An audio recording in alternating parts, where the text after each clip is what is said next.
Hi, everyone. Welcome to another VITA Learning webinar. Today we've got Dr. Miyen Kwek and Dr. Jeff Sumner. They are going to be guiding us through some more CEREC, CAD/CAM, chairside dentistry, material processing, everything you want to know about digital dentistry and how to process, how to the workflow, how to figure out, your business angles, but also to go over the actual what makes sense at chair side to process these different materials, when, where, what, and so forth. So today's program is called Maximizing Aesthetics, Efficiencies, and Profitability using Advanced Materials and Digital Technology. Before we get going, hi guys, everyone can see you, so welcome. I am going to go over just a couple of questions that people always have. So everyone will be on mute. So you're not going to be able to say anything. That's to avoid all the background noise. But on the panel, on the GoToWebinar panel, there is a question box. So if you have some questions, please feel free to type those up. And then at the end of the session, at the end of the program, we're going to have a Q&A. And we'll go over all these questions and get their expertise to answer some of your most common, comments and questions, and how they might be able to help you identify maybe issues that's going on at your lab and or the chair side. This is for laboratories and for dentist clinics. The good thing is Dr. Sumner and Dr. Kwek, they have a lot of knowledge of both the hands-on portion as well as the from the workflow in the system as well. So we will have a quick Q&A at the end of the session. It will be recorded. We're going to record this workshop. So at the end, and give us a couple days, but we will actually have this recording up on our website. You can visit us at the VITA North America website, YouTube channel, and various others, LinkedIn, Instagram, Facebook. So please visit our website. We have plenty of VITA learning webinars on that site. So I will now, I'm going to introduce Dr. Miyen Kwek. So Dr. Kwek, wave your hand so they know which one you are. There we go. Got to be sure, right? Oh, you'll never know. So Dr. Kwek graduated in 1997 from the Faculty of Dentistry at the University of Toronto. His clinic is located in Kitchener, Waterloo region of Canada. I have no idea where that is. I'm from Alaska, so I just know where Alaska towns and cities are.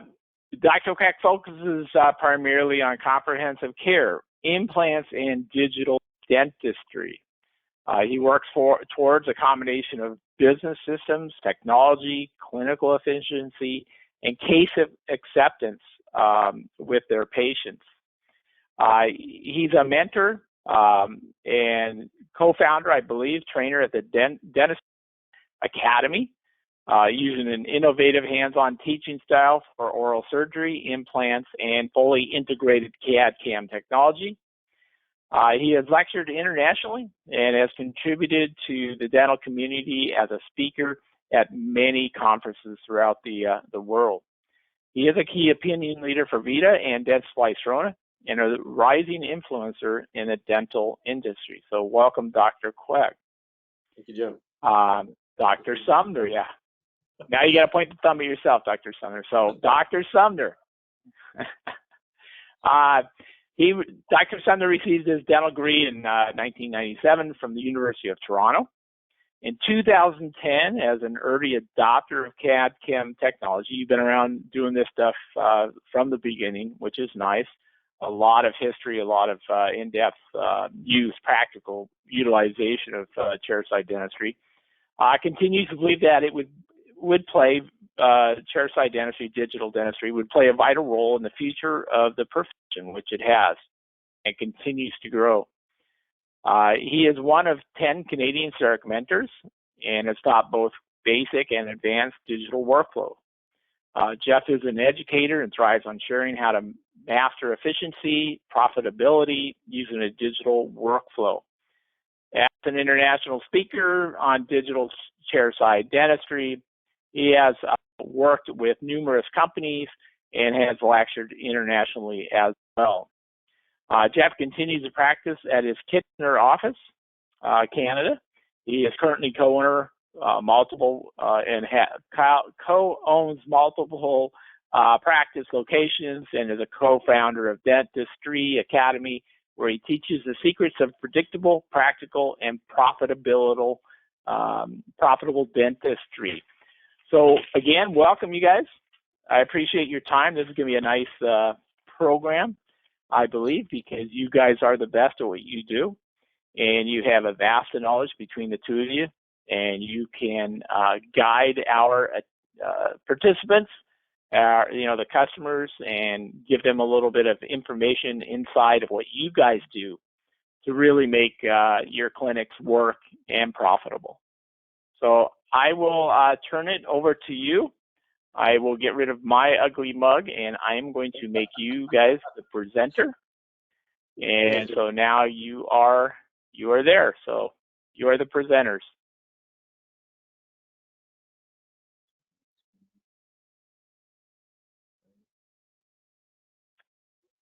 I do see your program.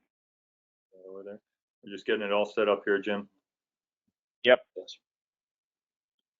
All right, we good? Everybody, you can hear us, Jim? Yeah. All righty. Okay, thanks, Jim. Thanks for that introduction. I was like, who is this guy next to me? He's pretty impressive, apparently. Anyways, if you remember, some of you may have attended our first lecture, which was a few weeks ago, and we did part 1. So this is part 2. And as Jim already mentioned, the title, Maximizing Aesthetics, Efficiencies, and Profitability Using Advanced Materials and Digital Technology. So first of all, let's talk about who we are. I mean, yeah, Jim gave you this nice introduction, but let me just give you a little bit more. Miyen and I, we've known each other for 28 years. We graduated together. But we don't practice in the same practice. And I think, one of the interesting things is we have very similar philosophies of dentistry, but we have very different practices. And the way we've gotten to where we are is on very different paths. But we love working together, and we love teaching together, and that's kind of taken us down this path, which is a lot of fun. So today, what we want to talk about, and what we did talk about in our first lecture, is how to launch your practice. And we all know that technology is here. There is no question. I mean, years ago it used to be, well, it was a luxury. That is no longer, nobody can have that discussion anymore. Technology is here, but you cannot just buy technology for your practice and think that you are now going to be a great digital dentist. You have to learn the efficiencies. You have to learn efficiency of the technology and how that technology works if you want your practice to actually be profitable. So at the end of the day, guys, I think for myself, for Jeff, and I think all of you listening, when you buy equipment, when you buy technology, even products, you want to have the 3 Ps. So the first one's predictable, right? So every single day, you want to make sure you have consistency, predictability. Practical, you want to make sure that whatever you're buying, you're not going to use once a week, a couple times a month. You want to use it every single day. And profitable, obviously, we're not here to buy a toy and put it on the shelf or waste money. We want to make money from what we purchase. So we're going to use these 3 Ps throughout the presentation. And we want to make some assumptions for dentists here. So we want to be always very conservative in those assumptions. Let's assume that the average dentist in Canada, in the US, their production per hour is about $400. I think actually that's a stat from a number of years ago. It's significantly more than that, but to be very conservative and base those numbers, we're going to use that as our base value here. Now, we're also going to make some other assumptions. We're going to assume that the average dentist makes $400 per hour, but I can guarantee you there's a lot of dentists listening here today and with us that are billing on average $600 an hour, $800, $1,000 per hour. But let's talk about the assumption for crowns. When I first got into CAD/CAM dentistry, I was doing around 10 units per month, and I know, man, you were probably doing about the same, right? But I would bet whether you're a CAD/CAM dentist or not, there are a lot of dentists out there that are doing 10, 20, 40, and COVID times, I mean, it's been crazy. I mean, it is so much more now. So that's one thing. I also want to talk about our rule of return of investment. And Miyen and I, we've talked about this for many years. And what we have figured out, what makes sense for us, and again, you have to follow what makes sense for you, is if you can pay off that investment, that technology investment, or whatever you're buying, toy, but it shouldn't be a toy, but whatever you're buying, if you can pay that off and it makes sense and you can do that in 3 to 5 years, then it is a good investment. So we talked about this on our first lecture about a month ago. And we said that if you went from polyvinyl siloxane and you purchased a scanner and a mill, like what we have, the Prime Scan and Prime Mill, even if you were only billing $400 an hour, which I'd probably say most dentists are billing significantly more, and let's say you're only doing 10 crowns a month, you're paying it off in under 5 years, 100%. And for those who are more productive, I mean, you can pay it off in less than a year if you really wanted to. So these are the numbers that we talked about during our first lecture. Bottom line is, time is money, right? This is something that, you know, the phrase really does hold true. During this presentation, we want to talk about time savings, and we want to kind of explain how saving time with all these 4 things, technology, shade, materials, and staff efficiencies, how it can all work to our advantage, right? This is a big thing, guys. So right now, or last time we talked about technology. We said that technology going from polyvinyl siloxane to going to a scanner and mill, just the time savings alone, depending on how many, you know, how much you bill per hour and depending on how many units you do a month, this is what you're adding to your bottom line because you save that time going from impression material to now a scanner. And this is not doing any more than you're already presently doing. Exactly, yeah. Interesting, we are in control. Again, you've heard this, you know this, digital technology, CAD/CAM technology. We are in full control of what we're putting in a patient's mouth. And when I talk about that, I'm talking about we have control of the parameters. We control the occlusion, the contours, the contact, the margins. You know, and I think this is what shocked me and when he first got into this. He's like, wow, I can create the floss going through, and it sounds different depending on the color. I'm like, yeah, this is it. We have full control of occlusion, everything, and this blew his mind. Shade, we're gonna get into that in a significant way today, but we have full control of that. You know, we used to send things off to the lab for custom shading and staining and glazing. Honestly, I love having that control of all that. And strength, we talk about strength, right? Why are we so fixated on strength? Well, that is a big thing in CAD/CAM dentistry. We've become very fixated on that. You know, Emax was kind of and for a long time, and still is, probably considered kind of the gold standard.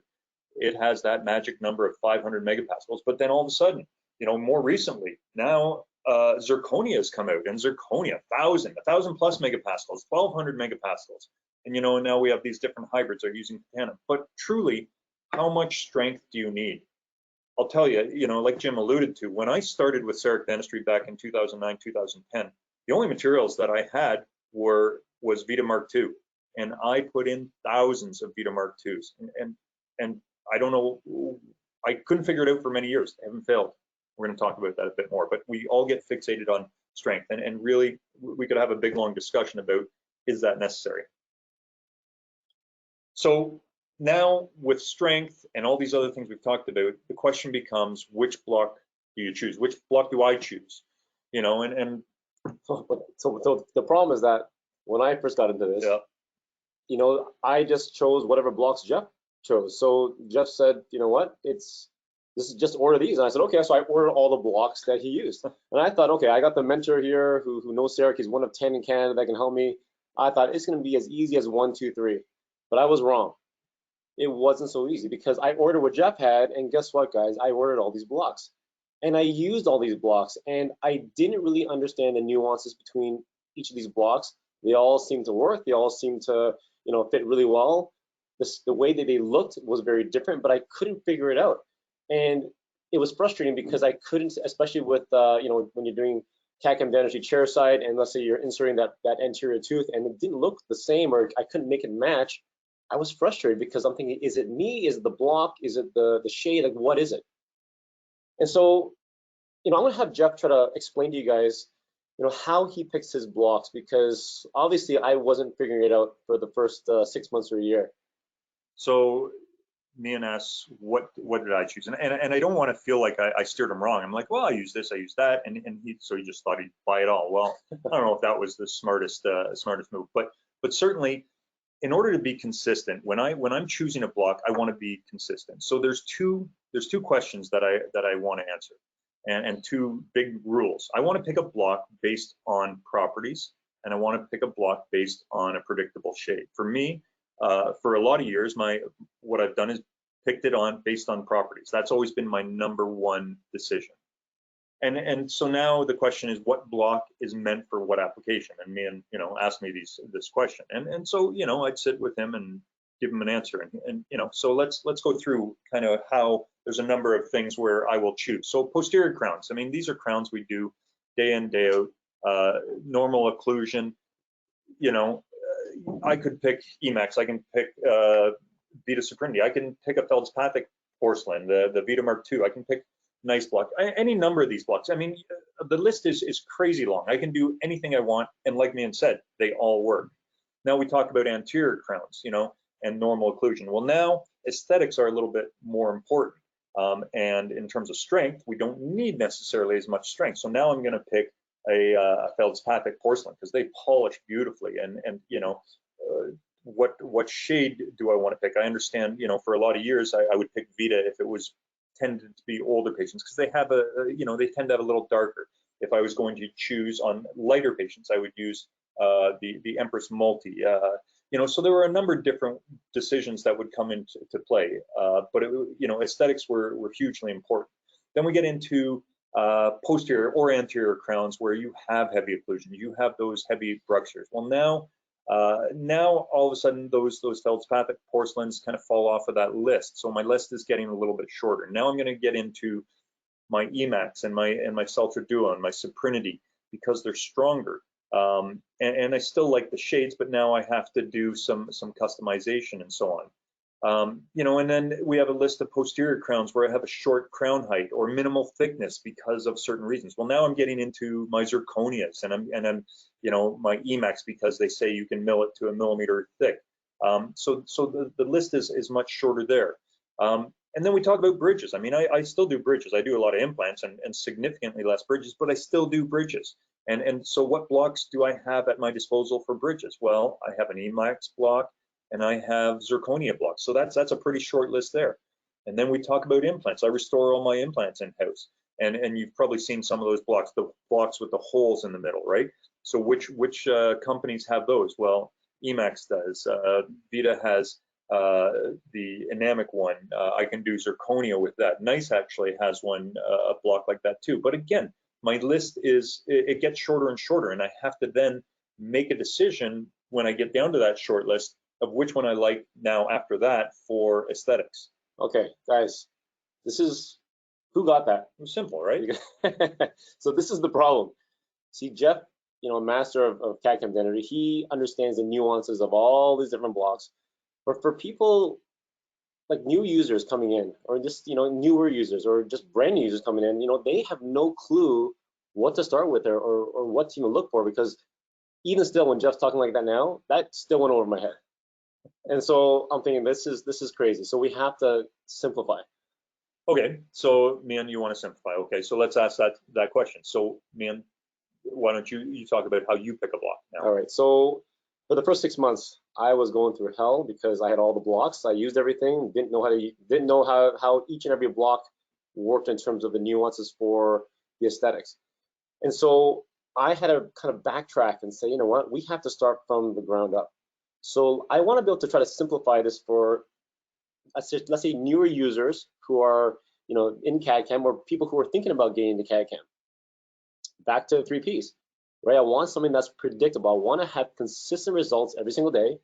Practical. Whatever I use, I want to use it every day. I don't want to use it once every few weeks or once a week, every single day, multiple times. And profitable. I'm here to make money. We're all here to make money. We don't want to lose anything. All right, so let's focus on this. Let's kind of get outside of dentistry for a second. So a couple of years ago, I wanted to put an addition onto my house. I had to build a garage, and it was time for the mason to start putting stone up. And he said, listen, I got some bad news for you. The stone you have in your house, they don't make anymore. And so he's kind of giving me all these different options. And I say, you know what? It doesn't matter what stone you get. It doesn't matter what brand you get. At the end of the day, I want you to make it match, right? All I care about is that it looks like it was part of the original house. And so I trusted him, and he started putting the stone up. And at the end of the day, when the mortar was dried, it matched. And so, you know, this is what we want to be able to apply into dentistry somehow. So we talk about how do you stay consistent. We talk about the first two, pick a block based on properties and pick a block based on predictable shade. But for me, I wanted to reverse it. My way of doing things now is I want to pick a block based on predictable shade. And that's my priority because I want to make sure that it looks right first. And okay, so I don't disagree with that. I think that's great. So here's an interesting thing. This is not a VITA ad, but I want to make a point here. If there is one product in the world that is in every single practice throughout the world, whether you're in Japan, whether you're in Costa Rica, whether you're in Australia, every single office in that part of the world, what do they have? This is what they have. Yeah, that's probably what they have. That's my original shade tab from VITA, my Lumen Vacuum Shade Guide. And I you know what? I still have it. I can't get rid of the damn thing. I love it. And if you need a, what is that, like a B2? If you need B2, you never get a B2 from my office because I can't match that shade. But truly, I love it and I can't get rid of it. But this is actually what I've had for a lot of years. The VITA Classical Shade Guide. This is a newer one, and it's beautiful. We've all known this for years. We've seen it for years, and it's awesome. But here's the catch, right? Even using my VITA Classical Shade Guide, I would match it. I'd take my tab back when I was doing and sending things out to the lab, and I'd look at my A3.5, and I'd hold that tab and go, I swear this is the right one. I'd take a picture of that, send it to the lab. But you know what? This is what I'd get back from the lab. And I'd take a picture and I go, the shade is off. And I didn't understand why. And it frustrated me to no end. I'm like, what is going on? I have the tab, I'm taking a picture of the tab, I'm sending it off to the lab. What can I do any better? But it didn't match. All right, so let's go back to school, guys. This will probably be the most boring few minutes of the presentation, but it's probably going to change everybody's outlook on how they, I guess, move forward with dentistry. So let's go back to basics. Shade Guide 101. Back in the day, probably in the 1920s, there was a clinician who basically wanted to have 16, I guess, the 16 of the most common shades that he could find for his patients when he was making dentures. And that's how the VITA Shade Guide was born. And if you put the shades on a 3D graph of hue, value, and chroma, most of the shades bunch up around this volume here. But the thing is that most offices, or all offices, have and use the VITA Shade Guide. But in the late 90s, VITA introduced the 3D Master Shade Guide. And what was different about this is that they actually created a shade guide that spanned the entire volume of 3D space. So now when you have a shade that you want to be able to take a look at and have the lab recreate, they can recreate it based on the hue, value, and chroma. So it's a much more sophisticated and scientifically proven way of picking and reproducing shade. It's not just arbitrarily picking a bunch of shades and go, well, I think that matches. It's actually based on science. I mean, it's shocking that it took till the 90s for somebody to do this. That's right. And the thing is that most of us, we were never taught how to use this. No. So that's why we didn't, and we all stuck with the VITA Classical Shade Guide. Right. So we talked about this. So pick a block based on predictable shade. So what's predictable shade? Predictable shade is 3D Master. And whether or not you use that little the 3D linear shade guide on the left, which is what we have in our offices, fantastic, or whether or not you use your CAD/CAM system to be able to pick it for you, this is incredible. This is going to change everything. So I want to pipe in here, and this is kind of interesting too. So VITA is the shade company. We know that. Dentsply Sirona, love Dentsply Sirona. They have their own blocks, but guess what they default to for their shade guide with their technology in their CEREC? It is the VITA Classical and the 3D Master. They have their own shade guide, and yet when you're picking a shade with their technology, it's the VITA shade guide they defer to. To me, I mean, it's crazy. That is the biggest compliment to VITA for sure. Yeah, and everybody knows that VITA is the shade. So let's talk about these three words again, guys. We're gonna go through this quickly, and it's not for you guys to remember this, but to understand how this works. Okay, so hue is the color. Value is the lightness or darkness of that color, and chroma is the intensity or saturation of that color. So let's simplify. So this is called the VITA Linear 3D Shade Guide. When you open it up, there's your initial tab. That's your value tab. Okay, so step one is picking the value. So what you do is you grab that tab from the top and you hold it up against the patient. You go from dark to light until you find the lightness or darkness of what you want to try to match. So in this case here, let's just say that the value is 2. Okay, so what you do is you take step 2 is to pick the chroma and the hue together. So there's 2 steps. The first one is picking the value. The second one is to pick that second card, which is a chroma and hue card. So let's just say that you pick that value of 2. You pick the card that all has that number 2 on it. Okay. Second thing is pick the chroma. Chroma is that second number.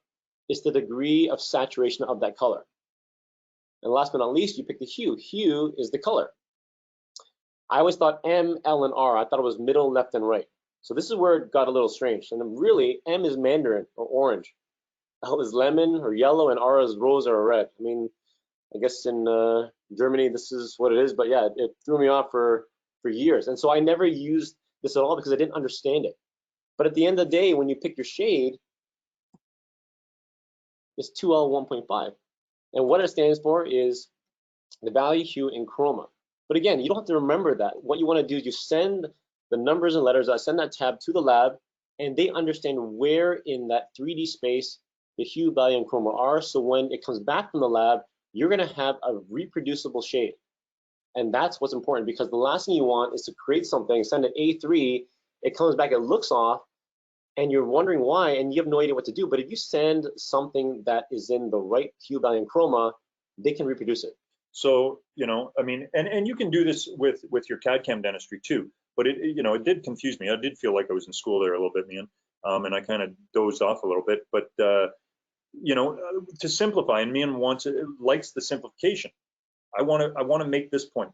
There's 2 decisions you have to make. That's it. Decision when you pull out tab 1, and decision when you pull out tab 2. That's it. You have 2 simple decisions, and then you're going to have a very accurate shade and the ability to communicate exactly the shade that you want. That's right. And I think bottom line is, when we communicate the right shade and we get it back accurately, guess what, guys? You're not retaking it. You're not sending that patient back, because every time you have to send it back for a different shade, you know what? We waste half an hour, half an hour appointment. They have to come back in. It's brutal, right? And time is money, like we said. Or what do you do? And you put it in, go close enough to the posterior. That's not good either. All right, so let's talk about that. So we talk about shade guide errors. For those of us who are using the VITA Classical Shade Guide, whether or not we're using it, send it to a lab, or we're making it ourselves, we talked about the time cost is significant, right? You're getting that patient back in for another 20, 30 minutes. If you're a CAD/CAM dentist, for example, and even if you have to restain it or remake it, this is the minimum time to restain and remake. The block cost for us is an additional $40. So let's just go back to those numbers. So let's say if you're the average dentist billing $400 an hour, and let's just say you did 20 crowns a month. And of the 20 crowns, let's say 10% of them, you had to tweak a little bit, whether or not you had to just restain it a little bit, add a little character, or worst case scenario, you had to remake it. Basically, you're remaking or restaining 24 crowns a year, okay? So over the time of 1 year, the time cost just to restain it at the minimum is equivalent to the price of 120 blocks. That's basically half the amount of blocks that you use all year. That's crazy. If you're more productive and you can bill $1,000 an hour, and a lot of us, in this room are, and let's say you did the same 20 crowns a month, and again, you had a 10%, let's say, restain, or worst case scenario, remake, the 1 year time cost is actually the cost of 300 crowns, 300 blocks. So that means you only use 240 blocks for the year, but the time cost to just restain 10% of those is equivalent cost of purchasing 300 blocks. More blocks than you'd even use in the whole year. Yeah. So once again, let's go back to time savings. When you talk about shade, and we're talking specifically going to 3D shade, the time savings to not have to restain or remake something because the shade is bang on right from the get-go, all of a sudden, this is what you add to your bottom line every single year. This is significant, right? Only doing the number of crowns. So once again, the 3 Ps. This is something that in my world, it has to be this way, otherwise it doesn't make any sense. Okay. As I said, that felt. Miyen said that's going to be the most boring, but very informative. And you know what I always liked in school when I was in class, when a prof would like throw in some interesting slides that just threw people off. So here's what we're going to do. I'm going to talk about Miyen and my Thursday nights. So our Thursday nights, typically, we've been doing this for a lot of years. Thursday nights, we get together, we drink a little scotch, we have a little charcuterie, we play some pool, we watch a game. Yeah, look at that. We even have computers behind us. It almost looks like we're working even a little bit, but not so much. This is where we live. That's my backyard. That's me and hanging out on the dock, and his family with my family there on the right. We live up in Canada here, so yeah, the lake actually freezes over, and I can get over to Miyen's by my ATV, and that's my wife and daughter out there skating on our rink, and we have a lot of fun. And so to give you an idea of the little lake where we live on, this is where I live, and this is where Miyen lives. And I can boat over there. It's faster for me to boat or ATV over there than it is for me to drive around the lake. And we have another neighbor who moved in a couple of years ago, and it's the old Justin Bieber. He's our neighbor, but he hasn't joined us for a Scotch night yet. And it's an open invitation, but someday, yeah, someday maybe, you will. Maybe. I think he'd be bored with our discussions, but All right, so let's get back to our talk. So how do we stay consistent? We talked about pick up blocks based on predictable shade. So predictable shade, in my opinion, is the 3D shade guide, okay? And after that, then we can pick a block based on properties. So how do we do that? So the good and the bad thing is that, the only company that makes blocks that are 3D shaded is VITA.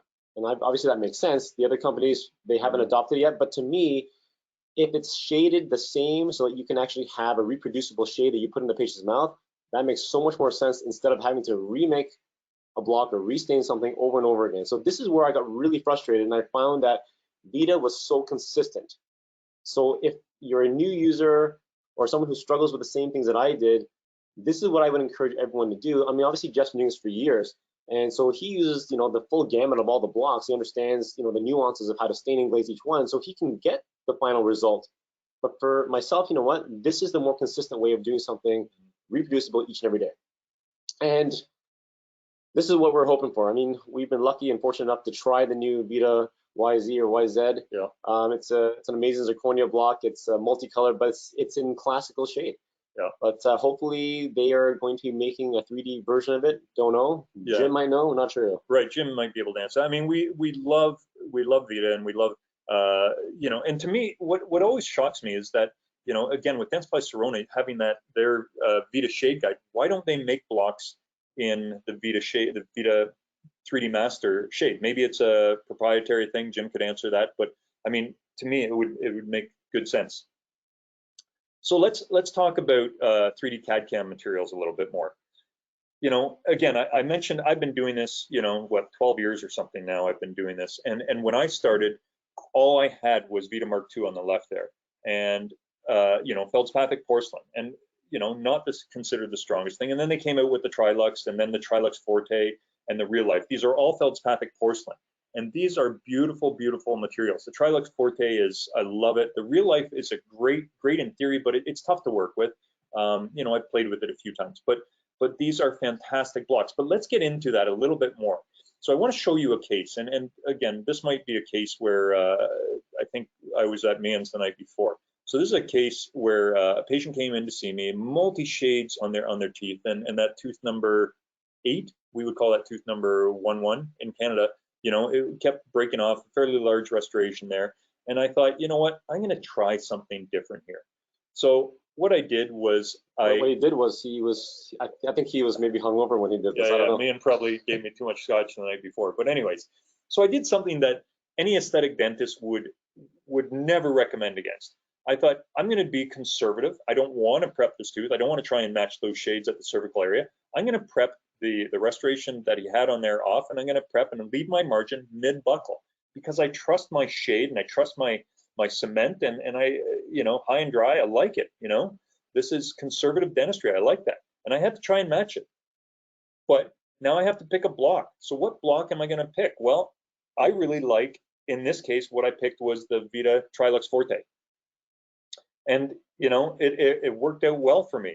This was the end result, using my 3D Master. Is it perfect?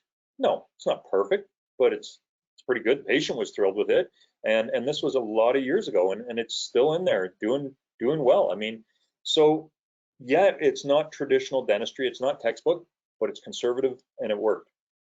Now, this is exciting for me because VITA has just released Trilux Forte in bleach shades, 0M1C, 1M1C.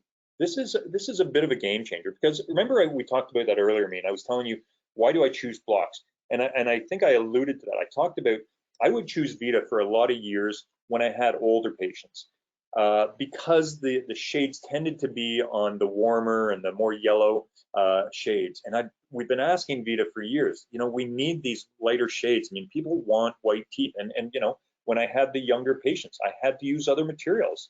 I would still use feldspathic porcelain, and I would use the Empress multi and a number of different ones. But now I'm excited because VITA having the Trilux Forte in these light shades, that is to me is a game changer.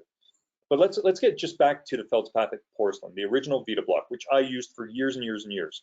Everybody says, well, it's limited by strength. Sure, it's limited by strength. We have 160 megapascals, and that's not anything compared to the gold standard of Emax. Everybody's like, what, Emax? You got to use Emax because it's stronger. Well, it is. The flexural strength is stronger.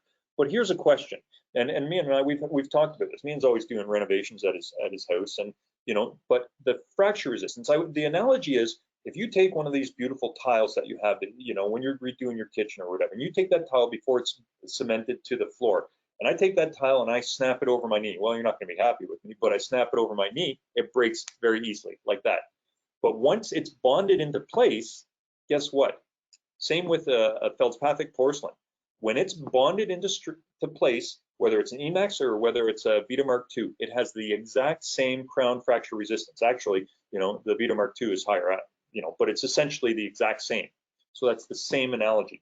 But the gold standard is, I guess, what most people use, whether or not they're doing things on CAD/CAM themselves or whether or not they're sending to lab, is Emax, right? And why? Because Emax did this amazing marketing play years ago. They talked about that number, beautiful number 500, and everybody caught on, and that's why everyone jumped on the bandwagon.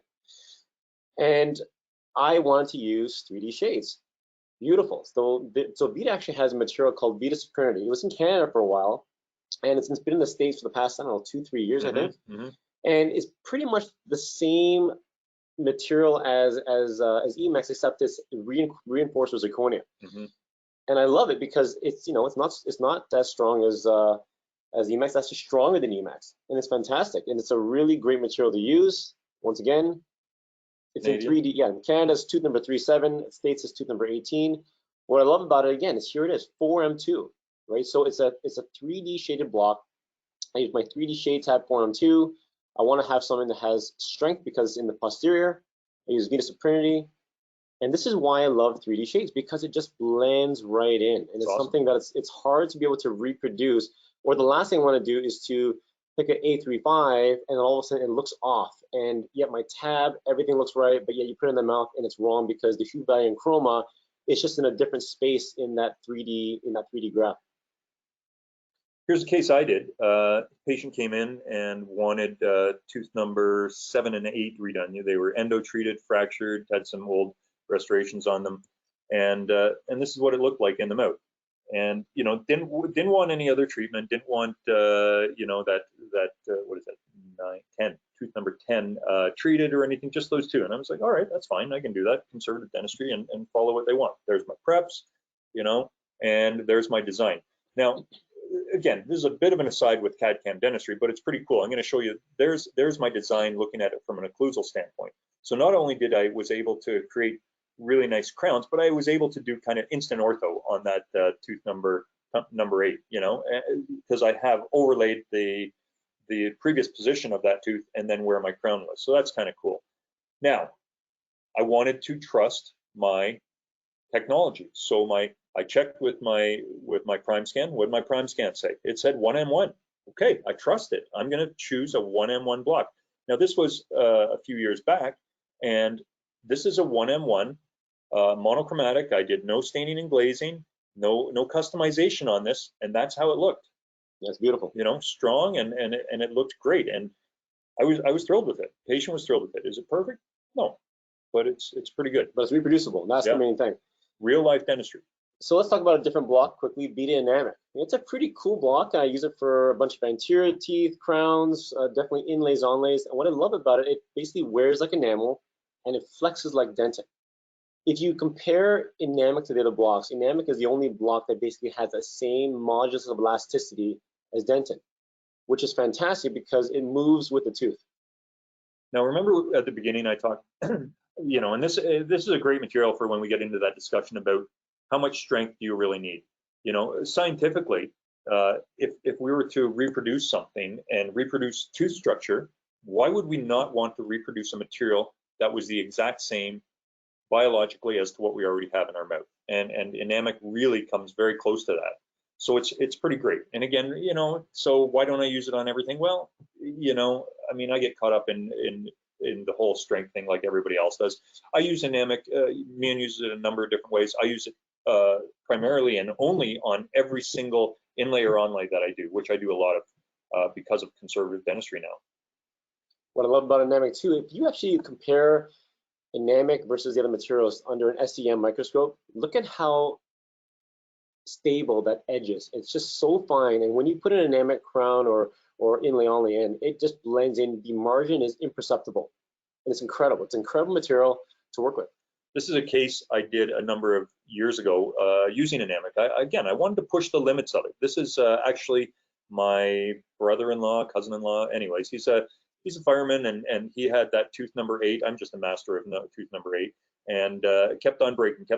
So I wanted to be conservative. I wanted to do very conservative dentistry. So I did a very conservative veneer prep, and I got rid of the restoration that was on the class 4 restoration there. And this is my scan of it. But what I want to show you here is the thickness. So I'm going to zoom in on that. Look where the arrow is. Let's zoom in on that. There is my thickness of the material, 0.28 millimeters.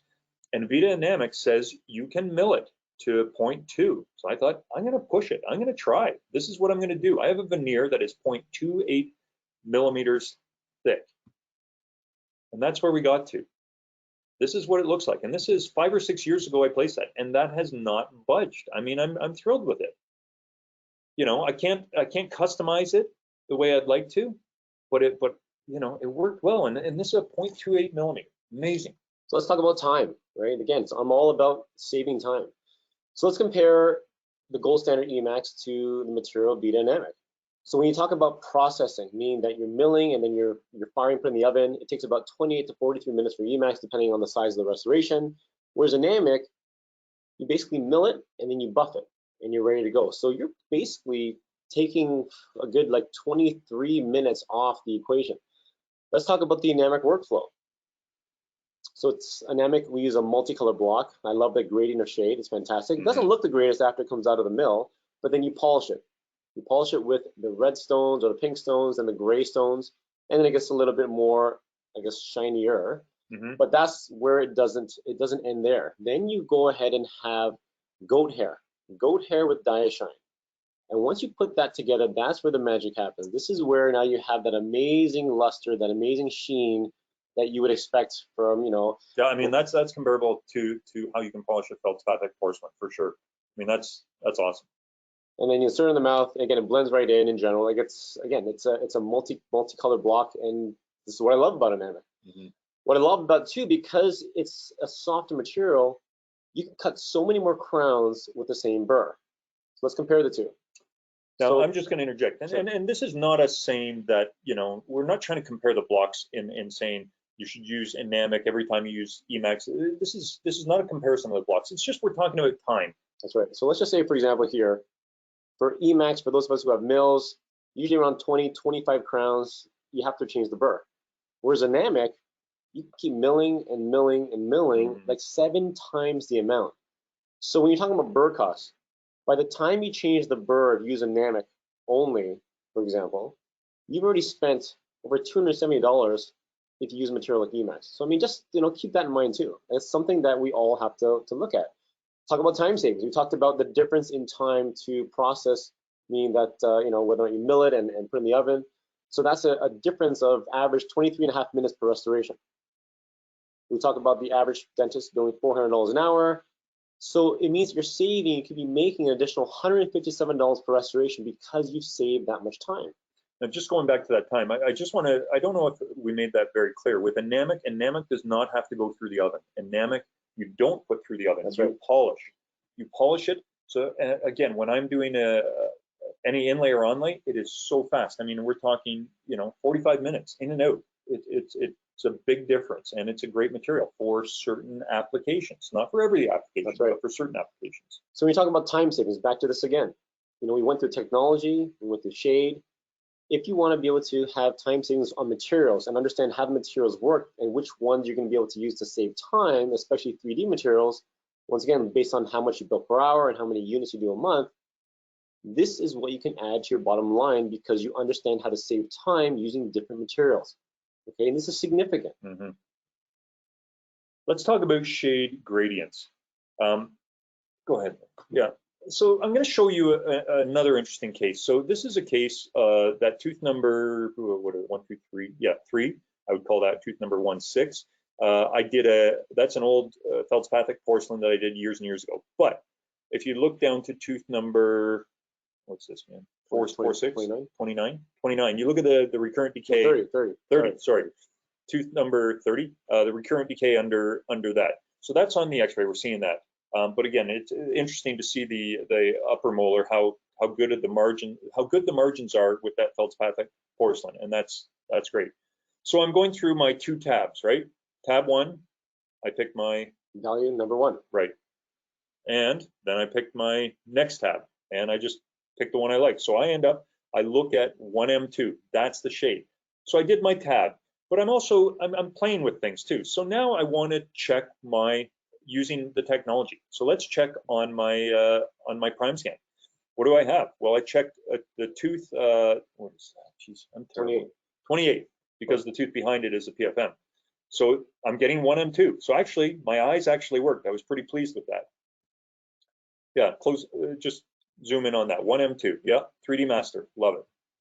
So I use my VITA Suprinity. I love because I'm choosing a material that is in the 3D master shade. And there it is. I just thought I'd try it in before I put it through the oven, before I crystallized it, just to show you it is a translucent material. And you see the PFM tooth in front of that. So then it goes through the oven, gets crystallized, and I put it in. It's a terrible, terrible picture.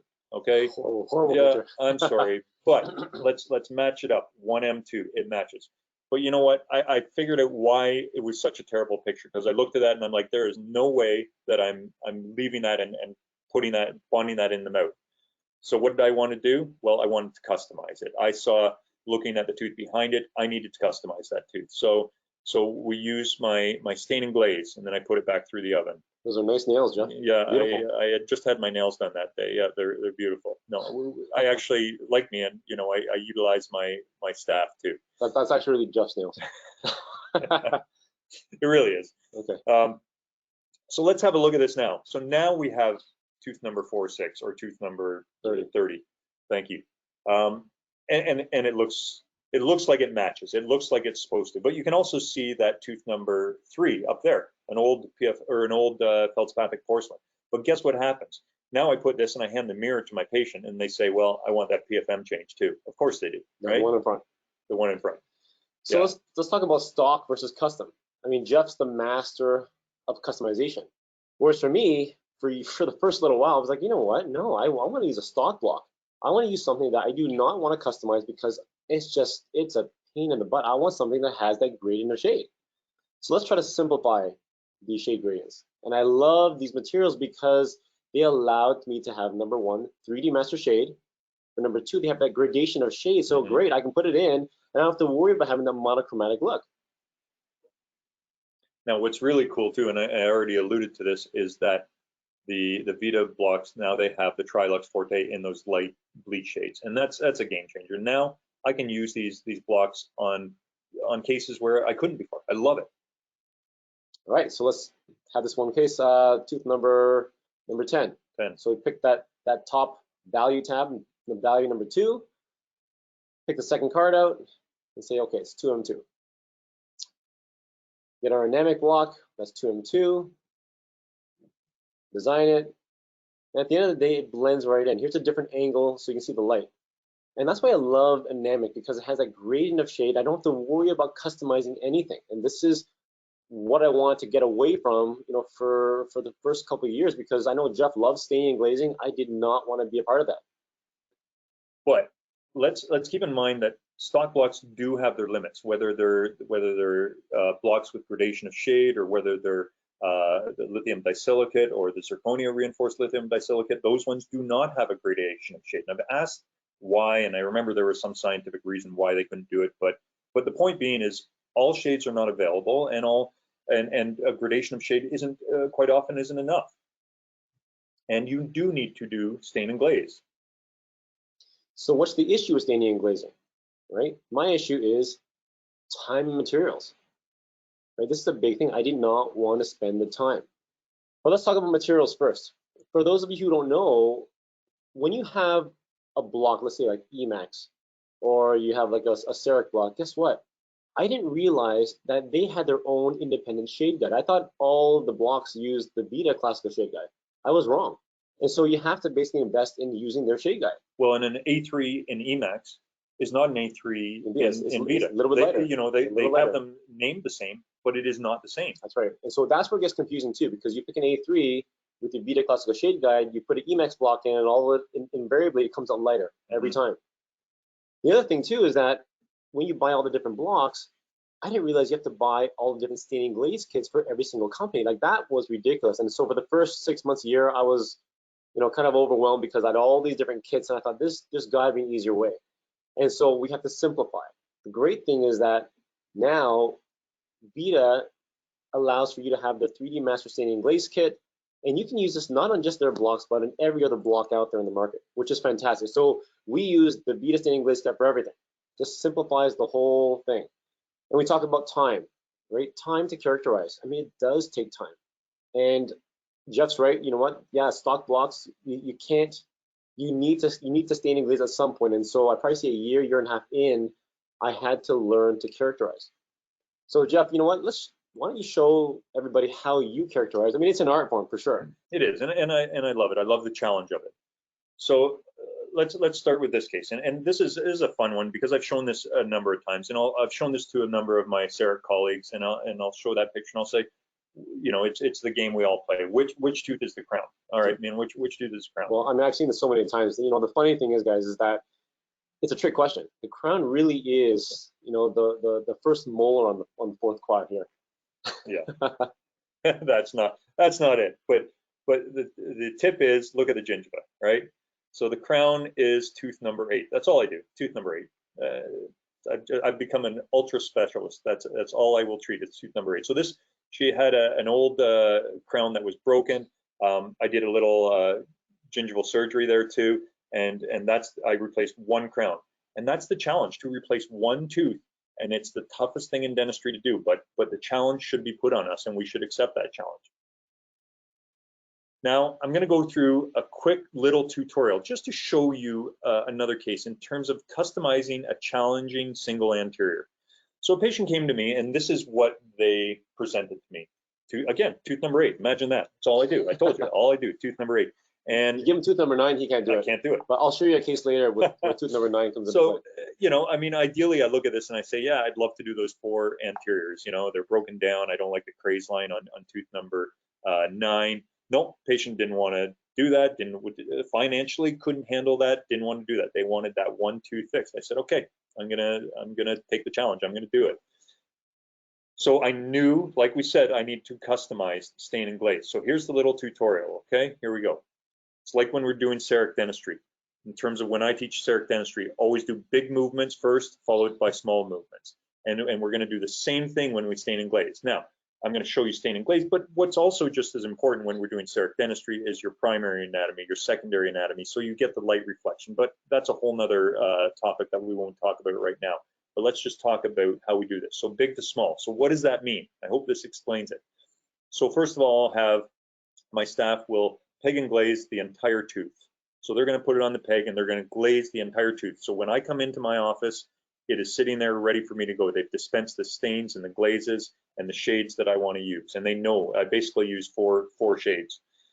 So after that, then I'm going to use yellow, M3, you know, whatever you want to call it, in the cervical third. So I'll paint that on the cervical third, but then I'm also extending that up about 2/3 through the body of the tooth, because if you look at tooth number 9, you can see that. And typically that is very common. We have dentin underneath the enamel. So that's where I'm going to extend that area to give us that natural look. Next thing is I'm going to use blue to create translucency. Now, there's not a lot of translucency on that tooth number 9, but I'm going to use a little bit to create that translucency. One of the tricks I always talk about is do not bring that blue right to the incisal edge, because if you ever look at teeth that have that incisal translucency, it doesn't go right to the edge. It's below that. Now I'm going to use a little white, and I'm going to use that white at the line angles to define those line angles, because I already had that with the shape of the tooth and I want the light, but I also want to draw the eye to the line angles, and I want to put a little white at the incisal edge to give that halo effect. Now also, if there's some areas where there's some fluorosis, I'm going to use that white and I'm going to paint that. When I actually see a tooth where I'm trying to match it and create some fluorosis, I love it, because I know I can make it very lifelike. Now I'm going to the finest movement, the smallest movements. I'm going to use an endophile or a brush where I've cut it off and I only have a few bristles, and I'm going to use a brown, a dark brown, a mahogany, whatever you want to call it, and I'm going to draw that line to create that craze line. So I become the master of making teeth look like natural teeth and look like crap. Some of you may say that. I'm the master of making teeth look like crap, but truly, this takes me 5 minutes at most. You know, I have my staff, Pagan, and Glaze it. I come in, I do the steps, and we just walk through that. And then, you know, we went from there to there. Again, is it perfect? No, it's not perfect. I look at it, I still look at this to this day, and I think there's a few things I could do better. Patient was thrilled. You know, some challenges, the grayness around the gingival area to being endo, but. So this is why he's the master of single anterior teeth. Like, it's incredible. It's amazing. I refer a lot of my cases like this to Jeff, because you know what? He loves it. I don't want to take it on, and a lot of colleagues prefer to him too. Yeah. It's like he thinks it's more like a game. It is. It's fun. I enjoy it. So this is actually a case that this is the final case that I just did, and this is the final product. I wanted to try to match tooth number 9 to tooth number 8. Actually, no, I'm good. Yeah. No, that's not it. This isn't another one of my cases. So what's interesting here is this was a heck of a lot easier. We talk about customizing, but it's a whole lot easier in doing. I went from canine to canine here. I'm just going to give up using numbers because I'm terrible with that. But if you look at my preps here, this is conservative dentistry. See the canines? Those are veneer preps. Now, when you look at those anteriors, all I'm doing is I'm incorporating the restorations there. And our good friend, who you may have listened to, he gave a great lecture a couple days ago, Dr. Julian Conejo. He and I, we've talked about this numerous times, and I love the way he practices dentistry. He's a great prosthodontist, and just a great lecturer too. But we talk about this in terms of CAD/CAM dentistry allows us to be conservative dentists. It allows us to only prep where we need to. And this is what I love. So on those anteriors, my preps don't extend. I didn't extend them very far down. I kept that cingulum as best as I could to maintain as much integrity in those teeth. And then you have a much better prognosis of your restorations. There's my design, just an interesting picture using our CAD/CAM technology. And there's our end result. You can see the yellow coming up through the body at the cervical area. You can see the incisal translucency. Now, interestingly enough here, again, I like this with, you know, talking to Dr. Conejo about this too. You know, those teeth, if you look at the before picture, the patient has a lot of roundness to their teeth. So I didn't want to square off these teeth and create teeth that just didn't look natural. So I like to, you know, when I talk about this case, I like to call this case perfectly imperfect, because I don't want these chiclet looking teeth, you know? And that's the end result. That's life-changing. I mean, the patient was thrilled. I was thrilled. I mean, you know, and does it look perfect? No, it looks natural. It looks like when somebody's going to look at that guy, they're going to go, huh, what did you do? There's something different about you, you know, and to me, that's what I love to do. So I want to ask now, let's ask the question to Miyen. Miyen, when you get these challenging cases, other than referring them to me, Yep. How do you characterize? Well, I think you guys all know the answer. I don't. And so obviously I knew I had to stay away from just using stock blocks. I had to be able to characterize. So what I did is I empowered my staff, right? So this is where Jeff and I are very different. He loves the art of staining, glazing, characterization, whereas for myself, I don't want to do that, but yet I want to be able to still provide that service for patients. So I empower my staff to be able to do that for me. And so by simplifying things, this is tooth number 4 or 5, or tooth number 1-5 in Canada. Patient needed a crown there. And so this is this is one of those times, there's so much gradation of shade that you just can't use in a block like a Namek. It's just not going to work. And so you have to stain and glaze. And so this is probably one of the first cases, maybe 2 years ago, when my staff started to stain and glaze. You can see that, it's looking okay, but you can see the splotchiness of where they put the yellow and they put the translucency. But you can see where there is that gradation, but it's so much more significant than what you can do with a stock block. This is another case. This probably happened maybe a month ago. And I wanted to kind of show that change in how the staff have evolved. So the patient had caries underneath this existing crown. And so what we did is, again, we picked 3M2. That was the 3D shade. But you can see there's a gradation of shade, and there's some translucency in the cusps on the first molar that you wanted to match. So as soon as you insert the crown, I didn't take the cord out. That's why you see that you have that root still showing. But you can see how much better and how much more they've improved a lot. Yeah, significantly, right? And so what they did is they always placed an M3, or in this case, they put M3 on the cervical third. Sometimes they put yellow, depending on what they read from the adjacent teeth. And they always have some sort of translucent effect on the cusps. And so I let my staff just look at the tooth, pick the core shade of what that is, 3D master, and they actually go and design it. So they love it. And when you give them that power to be able to do that, and you see that when you insert the crown and you see that the patient is like, wow, that was great, I'll be like, you know what, that's not me. That's my staff. My staff continue to love doing that. And this is where they start to shine. And this is what we all have to do. We have to allow our staff to take control of these aspects of CAD/CAM dentistry. It's amazing what happens. It's truly incredible. Yeah, for sure. They love it. So when we're talking about, numbers again, the time to stain, glaze, characterize. I mean, Jeff talks about it in 5 minutes. I mean, Jeff, again, is this is the professional of stain and glaze. He's the master of it. I mean, most dentists, if anything, if we're going to stain and glaze ourselves, it's not 5 minutes. Minimum 10 minutes. Let's just say it's 10 minutes to stain and glaze a tooth. Okay. Last but not least, we talk about time savings. The last thing is staff efficiencies. So based on how much reduced per hour and based on how many crowns you do a month, because I don't stain and glaze and I allow my staff to do it, and guess what? I'm saving 10 minutes of time per crown. Frees up 10 minutes for you. That's right. So I can do other dentistry, which equates to this much money per year that I'm freeing up, because now I can actually produce that much more because I've saved up that much time. It adds up. I mean, you think these little bits of time mean nothing, but they're very significant. And so when you put it all together, when you're talking about technology, you talk about savings from materials, savings from shade, savings from using your staff, and you put it all together. Now all of a sudden, based on what you produce per hour and the number of crowns you do per month, look at what you actually increase your bottom line by just because you save time. And this is only for crown and bridge. This is not anything more. This is not this is using numbers, conservative numbers, using the number of crowns that you're already doing. And the point that Miyen was making here is that this is only crowns. I mean, a prime scan and CAD/CAM dentistry is so much more than a crown machine. I mean, I use it for ortho. We use it for restoring all our implants. We use it for guides. I mean, but there's so much more we could talk about. So this is just that one aspect. Now, remember when we started and we talked about who Miyen and I are. We're very different. We have very similar philosophies, but obviously, as you've seen, we practice differently. We have different passions when it comes to the way we do dentistry. So let's talk about how our practices are very different and how we will schedule for the differences. So in my main office, you know, I only unfortunately have one operatory to work with because all the other operatories are filled with dentists and hygiene. So I only have one op. So you're 7-op practice. That's but right. You have 1 op to work out of. That's You're right. not a 1-op practice.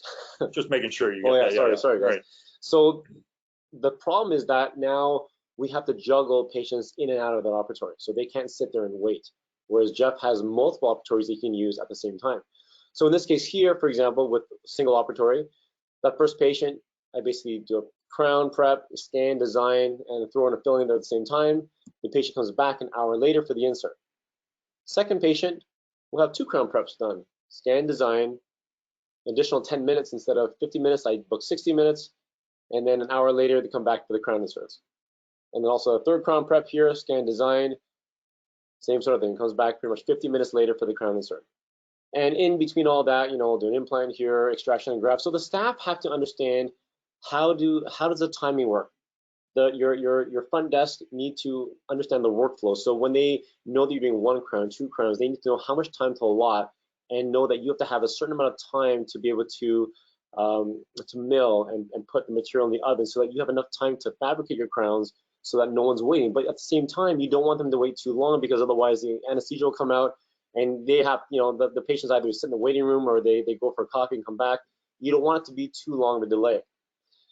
Because I only have 1 operatory as well, you want to be able to focus on doing multiple procedures at the same time. So for example, let's say appointment number 1, this is where you do a filling at the same time as you do your crown prep. It just saves time, right? And you can maximize your productivity. To be able to do multiple crowns, as you can see for your appointment number 2, instead of, you know, doubling up the time of 50 minutes, I just added 10 minutes. Because to prep a second crown only takes a couple minutes, and to design them together is so much faster, so you can maximize production. And you also want to minimize insert times. Why? Because for those of you who listened to our first lecture, when you do CAD/CAM dentistry, your inserts are perfect. The only time I check the occlusion and the floss is after I've inserted and cemented it in, because why? I know exactly it's going to fit exactly how I designed it. And so it's incredible. So the insert time really is only 10 minutes because it doesn't take longer than that.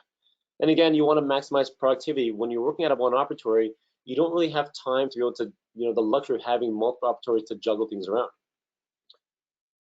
It's a pretty productive morning. So this is my morning, and what Miyen showed you was working from 8 till 1. So this is my morning, and what you see on the left is operatory 1, and on the right is operatory 2. So here's my morning. I have 4 CERECs booked for that morning, and then I'll also, like Miyen, I'll have a couple implants in there, and on top of that, I'll have insert an implant crown and scan for an implant crown, and then finish my morning with a Sure Smile ortho scan. And again, we're talking about all using our prime scan effectively. So let's talk about the scheduling workflow, how it's different for me using 2 operatories. So if you look, my CEREC I have booked for 1 hour and 20 minutes. But I also have my second CEREC starting 20 minutes after my first one, because I know I'm going to basically be done my first CEREC prep and scan within the first 20 minutes. Then I'll hop next door. When I'm processing there after I've scanned, I'll hop next door and I'll get the freezing in. Then I come back and I'll get that first CEREC going. Then I'll hop back and I get going with my second CEREC, because there's now, you know, about half an hour or so where it's going through the oven. It's being milled. It has to go through the oven. We have to do some customization.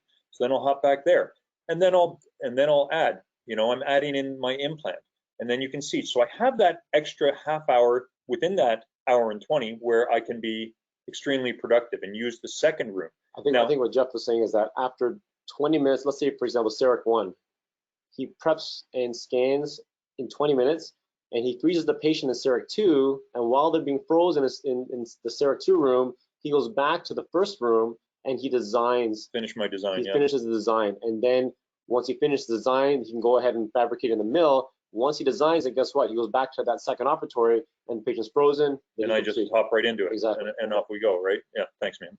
So that's pretty cool. You know, obviously having the 2 rooms, I can maximize production, and it's nice.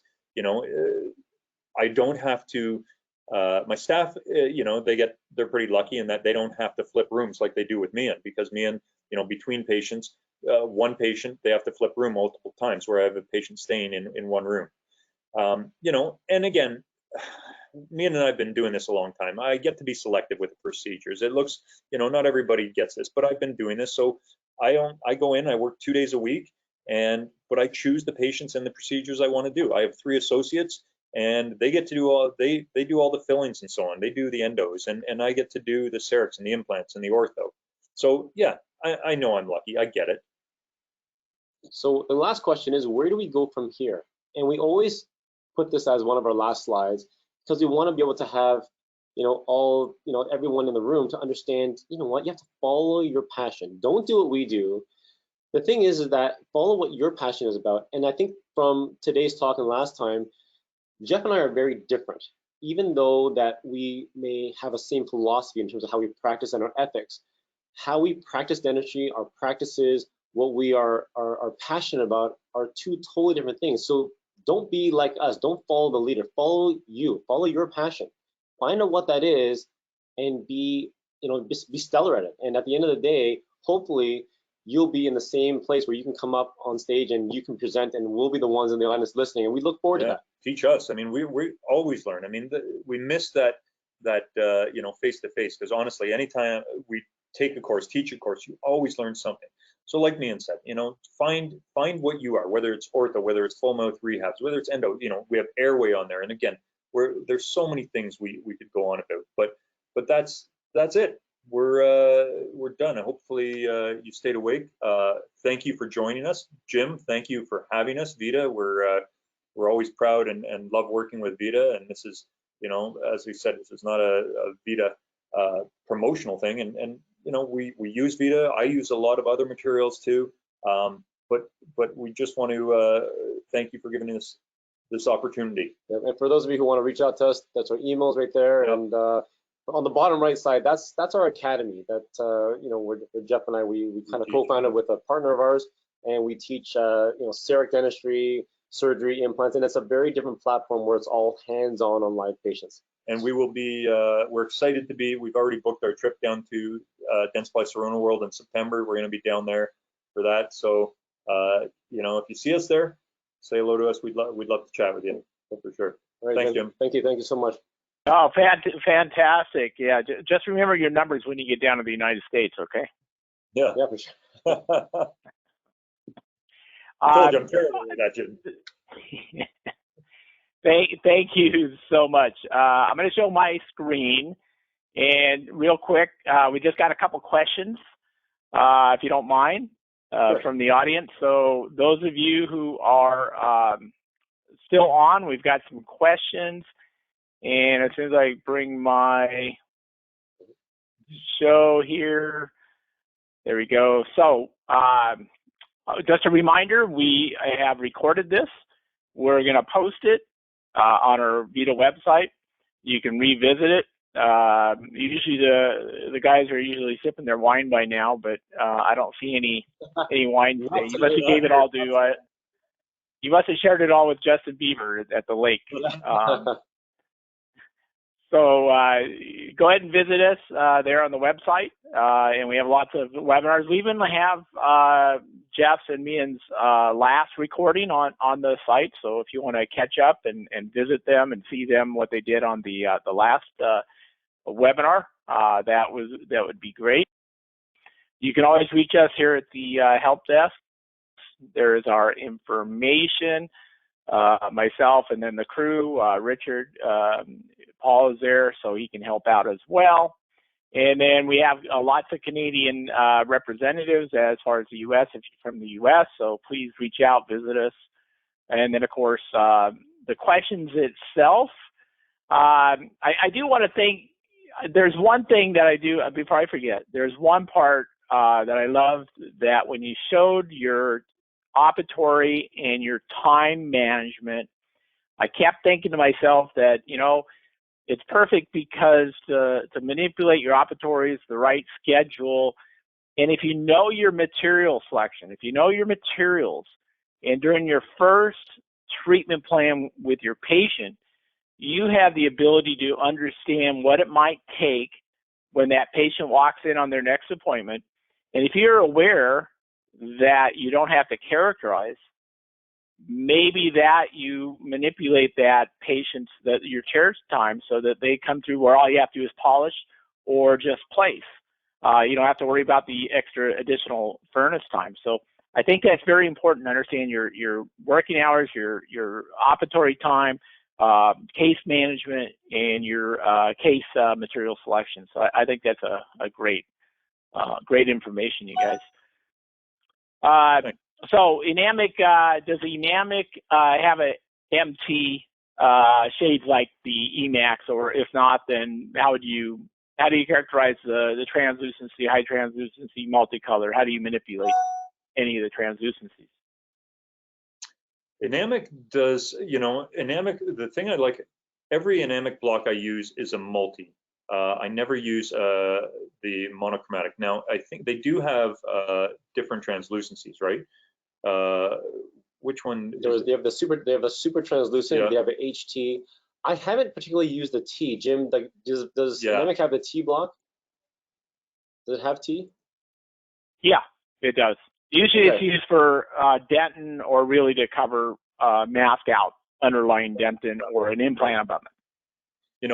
With Enamic, as I said, I use Enamic pretty much. I showed you an anterior veneer, but in general, I use Enamic almost on every single inlay or onlay that I do.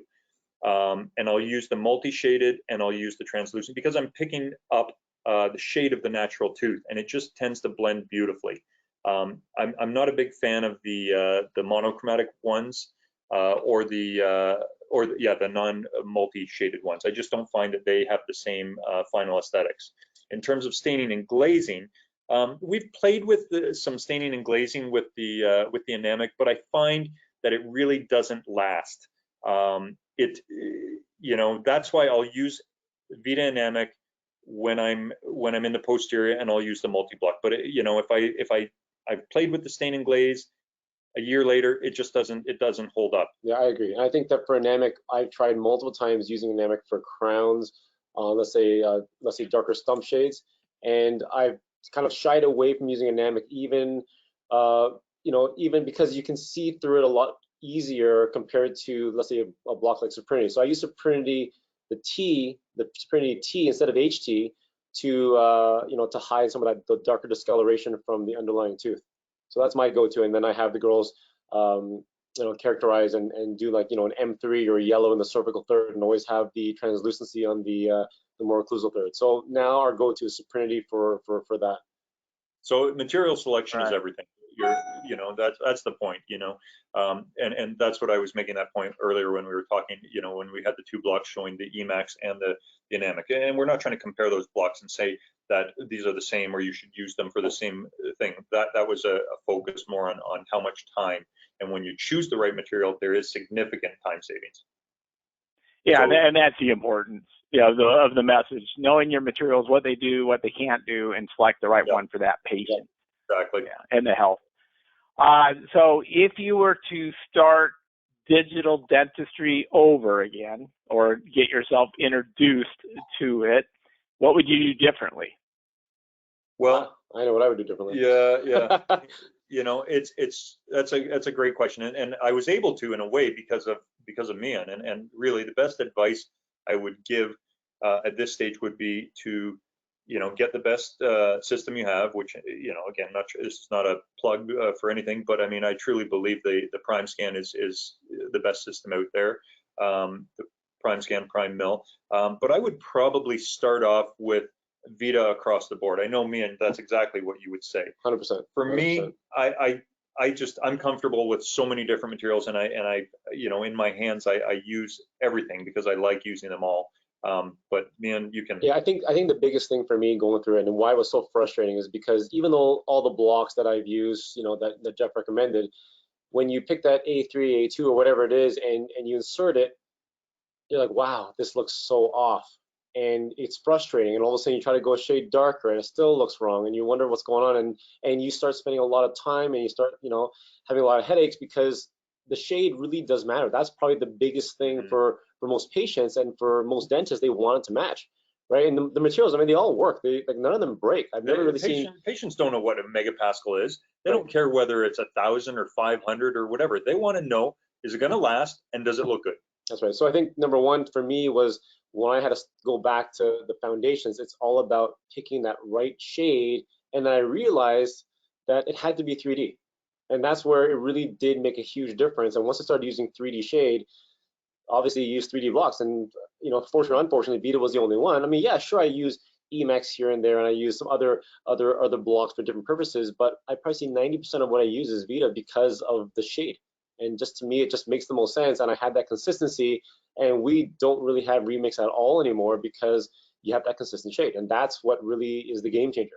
Early on when we started, you know, getting to know VITA and working with VITA, we said, why can't you just make a block in every shade? Well, economically, it doesn't make sense. And we understand that for sure. And that's why, but I think they're a growing company. They understand the demand, and obviously with them coming out with the bleach shades and adding the multi-shaded zirconia. I mean, they're understanding the needs of dentists out there and the needs of the public. So, you know, I think it's great. All right. Another question. So, have you ever had a case where you used a Mark II and a Trilux next to each other, or are they always the same? Yeah, no. Block material. I wouldn't say I really would, unless I inadvertently did it when and they weren't done at the same time. You know, if I placed a VITA Mark II early on in my career, and then I moved along, and the Trilux Forte came out, and I was like, wow, I wish I had done that here. Well, I'm not going to take off the VITA Mark II, and then I will put a Trilux Forte on there. But if I'm doing, you know, again, it's all about material selection. And, you know, when I'm choosing materials, I'll choose it case by case. If I'm doing a big full mouth rehab and I know I'm going to be doing implants or bridges, well, there's going to be a big decision factor in that, because I don't want to mix the block types. I want to be able to choose a block that matches everything. And you know, and that's where some of the materials, and I wish that VITA had you know, I wish Suprinity had a bridge block. I wish they had an implant block. But they don't, and that's fine. So I just have to, that's where I choose different materials where in different cases. I mean, for myself, when I initially started, I would mill the same teeth with different blocks to see how it would actually look. And so let's say I did 2 centrals. I would mill 2 of them in Trilux, 2 of them in Anamic, 2 of them with the VITA Mark II. And you see actually the gradation of shade does make a difference. Mm-hmm. And it's you know, I'd probably say that I've never, I guess, cemented on a VITA Mark II because the Trilux Forte just makes so much more sense. All right. So speaking about kind of bridge blocks, there's a question about, we call it in the U.S. a Maryland bridge. Have you ever done a Maryland bridge type case? All the time. Yeah, it's great. You know, it's a great service to provide for patients. It's not something, I'm not a big fan of traditional Maryland bridges, hated them actually. But in terms of Maryland bridges, I will do a 1-wing Maryland bridge quite often. Now, I will tell the patient when I do that this is a long-term temporary solution. You know, I'll do it when I'm doing a graft. I'll do it when a patient comes in and say they're going off to a wedding and they've broken a front tooth, and you don't have time to make a partial. You don't have time to do an implant. You don't have these other things to do. A 1-wing Maryland bridge is a very great solution and does wonders. And it's inexpensive because you can mill it out of a normal sized block. And you know, the great thing, the reason why 1-wing Maryland bridges don't fail as much as 2-wing Maryland bridges is because you have that different movement with 2 wings. When you have only 1-wing Maryland bridge, the movement of your pontic moves with that one tooth, because there is movement in teeth no matter what. But when you have 2 of them, there's going to be separate movement, and it always debonds on one. So, but it is a great service. All right, and then just to wrap it up, how can your favorite hygienist, because you must have a favorite, right, be involved in this CEREC process? How can you get your hygienists involved with what you do? We love you, Melissa. How do you get them involved in the process?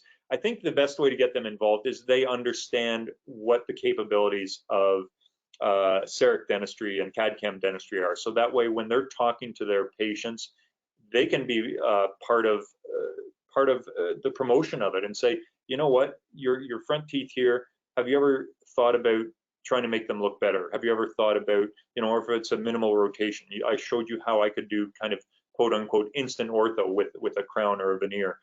So those are the things, when they understand the capabilities of what we as dentists and what we as CAD/CAM dentists can do, they can really be involved and help increase the profitability of our practice, because, you know, patients listen to hygienists. They really do. Sometimes they're more comfortable talking to the hygienist about their concerns with their teeth than they are talking to us. So I think that's the best way that they can be involved. I agree. I mean, sometimes some hygienists are restorative hygienists, and, you know, some restorative hygienists go down that path where they are involved with CAD/CAM. Have I met a number of them that do that? I know a handful of them, but in terms of the actual staining glazing portion, I'm not sure whether or not I've heard of them going through that process. No, I mean, it's not effective to have a hygienist doing your staining and glazing or anything. That's where we use our assistants, you know. All right, so kind of wrap this up. Any last words from you guys, and then we'll wrap it up. And again, we just want to thank you guys for joining us. You know, we hope that if you are starting your CAD/CAM journey, that we maybe have given you some insight into how to make it easier, because there's certainly, you know, you've seen through Miyen's experience and through my experience, you know, there are challenges, but there are certainly some easy decisions that you can make along the way at the beginning, which will make your growth and your learning curve much better. Continue to take education, whether it's with us, whether it's with our academy, whether it's with CEREC doctors, or whatever group you like to learn from.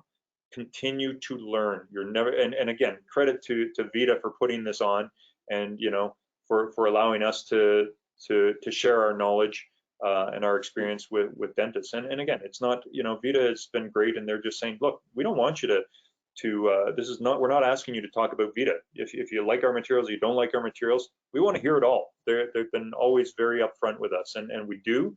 But we use, you know, especially myself, I use a number of materials. I think bottom line, guys, is, you know, have fun. I think what Jeff and I, we always talk and pitch to our colleagues. You need to have fun with you know, going into something new, with CAD/CAM, with different materials, with seeing the results of what you and your team are able to do. Just enjoy it, have fun, enjoy the journey. You know, allow your colleagues like us and other mentors help you along the way, and don't try to struggle yourself, but, you know, enjoy it with others, and always reach out. I mean, that's and the point is, at the end of the day, once you've kind of understood and mastered that new skill, and you give back. And I think that's what we're trying to achieve. And, you know, we hope that you've all taken something from today, and we appreciate your time. And thank you, Jim, again, and VITA for allowing us to speak on your platform. And yeah, we're looking forward to seeing you guys all soon. Yeah. Yep, Dr. Kwek, Dr. Sumner, thank you very much for an exciting, great webinar. A lot of good information. We'll do this again. So I hope that you enjoyed yourself as well. For the audience, you know, thank you for joining another VITA learning webinar. And we'd like to see you back again. So everyone take care. And this will conclude today's webinar. Thank you very much. Thanks guys. Jim. Bye-bye. Bye-bye. Bye.